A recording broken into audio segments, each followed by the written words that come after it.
vingtaine d'établissements bloqués, un cortège de plus d'1 millier de personnes dans Paris. Des lycéens de la capitale ont voulu marquer leur indignation après la mort de Rémi Fraisse, ce jeune manifestant tué par une grenade offensive sur le chantier du barrage de Sivins dans le Tarn.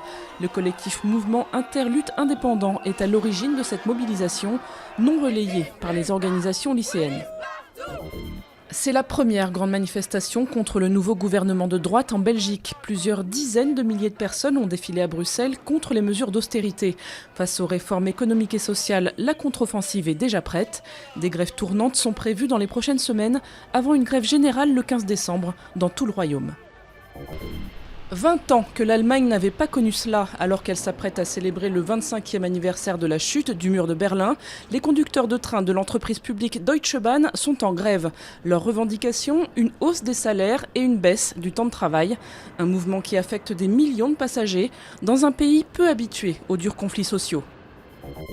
Des excuses et une mise au point pour Willy Sagnol. Critiqué de toutes parts après ses déclarations controversées sur les joueurs africains, l'entraîneur de Bordeaux a invoqué un problème sémantique avant de réfuter tout racisme.